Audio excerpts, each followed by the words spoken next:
Hey everyone, it's your host Davia. Today I'm joined by Greenville native and two-time Super Bowl champion with the Kansas City Chiefs, Cornell Powell, who's now playing for the DC Defenders in the UFL. I'm also joined by his grandmother, Iciline Woolard, who's a two-time breast cancer survivor. Beyond football, Cornell is making an impact here at home through his Powell Project Foundation, which supports cancer research and helps underserved communities. Today, we'll talk about what drives his work and learn about an exciting upcoming collaboration with Cancer Services of Eastern NC. Thank you both so much for being with me today. Thank you for having us. Of course. So Cornell, you recently made history by completing a football trifecta, and no one else has. Yeah. So tell us what that accomplishment means to you. It's a blessing, you know, don't take it for granted. Each championship is a journey of its own, but you know, with that journey, you meet great people along the way. You go through ups and downs, but at the end of the day, it's all about, you know, embracing the moment. And, you know, when we got to the championship game, you know, it's just all about execution. So it's grateful to be in this position and don't take it for granted at all. That's incredible. Congratulations. Thank you. I appreciate it. Of course. So tell us about the Powell Project. What inspired you to create it? I always wanted to leave a legacy of my own and just having something that, you know, supersedes me when I'm done, old and gray, beyond football. And I think it's important that we bring awareness to it and helping people who don't have the resources, let them gain the opportunity to, you know, early detection, which is probably the biggest thing. If we could get ahead of it, you know, maybe we could prevent a couple more deaths and stuff like that. So. Absolutely, that's so special. Yeah.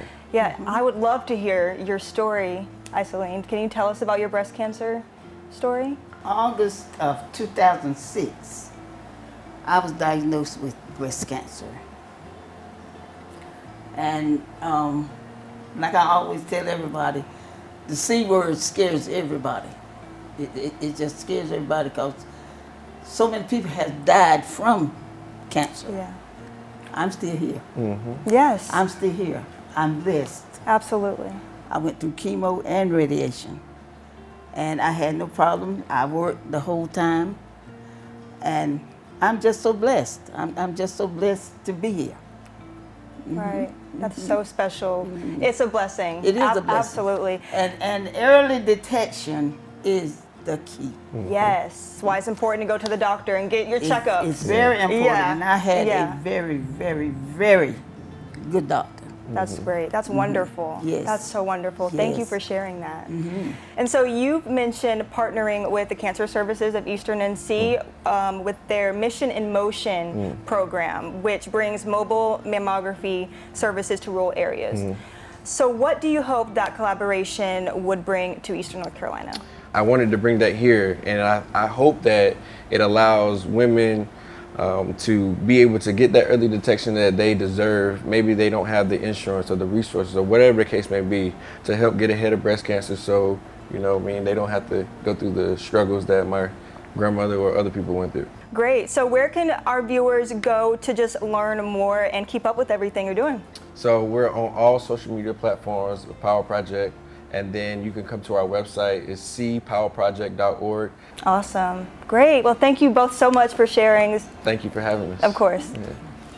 It's so inspiring to see this work supporting cancer research in underserved communities right here in Eastern North Carolina. Be sure to visit the cpowellproject.org and cancerservicesofenc.org to follow these ventures, and stay tuned for more on Eastern Lifestyle.